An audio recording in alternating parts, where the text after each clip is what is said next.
গাছ থেকে 5 ধরনের তরকারি পাওয়া যায়? 5 ধরনের তরকারি পাওয়া যায়? এটা তো পাইতেছি না খুঁজে। নাকি পারতেছেন, ঢং করতেছেন?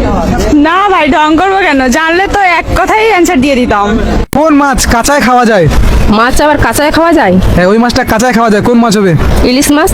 না, ইলিশ মাছ কিন্তু কাঁচায় খাওয়া যায় না, ওই মাছটা ভাজা পোড়ার দোকানে পাওয়া যায়। বলতে পারবেন না? তো বন্ধুরা, আপনি জানা থেকে নিশ্চয়ই কমেন্ট করে জানাবেন। কোন ফলের নাম নিতে মেয়েরা লজ্জা পায়? ফলের নাম নিলে আবার মেয়েরা লজ্জা পায়? হ্যাঁ, ওই ফলটার নাম নিলে মেয়েরা লজ্জা পাবে, কিন্তু কোন ফল হবে?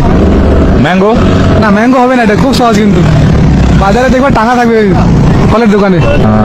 কোন ফল হবে? আপেল। আপেল। আপেল? হ্যাঁ। ওই বলতো কোন সবজি আমরা না ধুয়ে রান্না করি? কোন সবজি আমরা না ধুয়ে রান্না করি? হ্যাঁ বল। সব সবজি ধুয়ে রান্না করতে হবে। আরে না, এরকম অনেকগুলো সবজি আছে, যে কোনো একটার নামই বল না। বলবো? হ্যাঁ বল। বেগুন? আরে না, বেগুন হবে না, বেগুন তো ধুয়ে রান্না করতে হয়। না, তাহলে লাউ। কোন গাছের ফল খাওয়ার জন্য পুরো গাছটা কেটে ফেলতে হয়? এমন একটা গাছ আছে যে গাছে মানে সাধারণত আমরা কি জানি, গাছে ফল হলে ফলটা আমরা ছিঁড়ি, গাছ তো আর কাটি না। বাট এই গাছের ফল খাওয়ার জন্য আপনাকে পুরো গাছটাই কেটে ফেলতে হবে। কোনটা? কোন সবজি কিনতে গেলে দোকানদারকে 2 বার বলতে হয়? কোন সবজি কিনতে গেলে দোকানদারকে 2 বার বলতে হয়? জি। চমচম। চমচম। চমচম তো আপু মিষ্টি, আমি বলছি সবজি। কোন সবজি না কেটে রান্না করা যায়?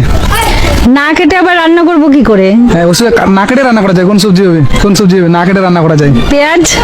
পেঁয়াজ তো কাটে রান্না করা হয়, পেঁয়াজ হবে না, অন্য সবজি হবে। রসুন? আদা। রসুন, আদা। আলু। এক গাছে 3 সবজি, গাছের নাম কি? এক গাছে 3টা সবজি হয়? জি। মূলা। নিয়ে নেবো? দর্শক, এই আপুর উত্তর 100% ভুল। তো সঠিক উত্তরটি কি হবে আপনারাই বলে দিন। কোন শাক খাওয়া যায় না? শাক কি খেয়েছেন? জি। ভালো লাগে? জি। তো একটা শাক আছে খাওয়া যায় না, কোন শাক? কোন শাক খাওয়া যায় না? আপনার কাছে আছে, অধিকাংশ উত্তর কিন্তু আপনার কাছে। কোন সবজি কেনার সময় আমরা ভেঙে দেখি? কোন সবজি কেনার সময় আমরা ভেঙে দেখি? যে সময় কিনি ওই সময় ভেঙে দেখি, কোন সবজি হবে? লাউ। লাউ তো আমরা চিমটি কেটে দেখি, ওই সবজিটা ভেঙে দেখি, কোন সবজি হবে? কি পটল? পটল? না, পটল হবে না কিন্তু। তাহলে জানেন না? জানে না? না। কোন গাছ থেকে 5 ধরনের তরকারি পাওয়া যায়? 5 ধরনের তরকারি পাওয়া যায়? এটা তো পাইতেছি না খুঁজে। নাকি পারতেছেন, ঢং করতেছেন? না ভাই, ঢং করবো কেন? জানলে তো এক কথাই অ্যান্সার দিয়ে দিতাম। কোন সবজি কিনতে গেলে দোকানদারকে 2 বার বলতে হয়? কোন সবজি কিনতে গেলে দোকানদারকে 2 বার বলতে হয়? জি। চমচম। চমচম। চমচম তো আপু মিষ্টি। কোন সবজি একবার রান্না করলে সারা বছর খাওয়া যায়? এইটা কিন্তু পারতে হবে। একবার রান্না করলে সারা বছর খাওয়া যায়? একবার রান্না করলে সারা বছর খেতে পারবো? হ্যাঁ। কোন সবজি? সবজি আমাদের কাছে আচার তো। এক গাছে 3 সবজি, গাছের নাম কি? এক গাছে 3টা সবজি হয়? জি। মূলা। নিয়ে নেবো? দর্শক, এই আপুর উত্তর 100% ভুল। তো সঠিক উত্তরটি কি হবে আপনারাই বলে দিন। কোন তরকারিতে হলুদ দেওয়া হয় না? কোন তরকারিতে হলুদ দেওয়া হয় না? সময় 5 সেকেন্ড।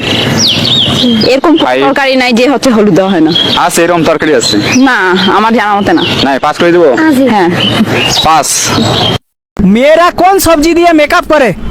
মেয়েরা সবজি দিয়ে মেকআপ করে? হ্যাঁ, মেয়েরা যখন মেকআপ করে তখন ওই সবজিটা মুখের মধ্যে লাগায়, কোন সবজি হবে?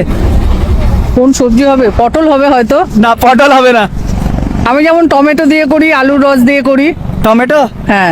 কোন সবজি কাটার পরে আর ধোয়া যায় না? এটা আবার কেমন? সব সবজি কাটে ধোয়া যায়? হ্যাঁ, আপনি যখন সবজি কাটতেছেন এমনও সবজি আছে ওই সবজি কাটা পরে ধোয়া যায় না, কোন সবজি হবে? বাঁধাকপি। বাঁধাকপি তো কাটা পরে আমরা ধুই, অন্য সবজি হবে। কোন শাক খাওয়া যায় না? শাক কি খেয়েছেন? জি। ভালো লাগে? জি। তো একটা শাক আছে খাওয়া যায় না, কোন শাক? কোন শাক খাওয়া যায় না? আপনার কাছে আছে, অধিকাংশ উত্তর কিন্তু আপনার কাছে।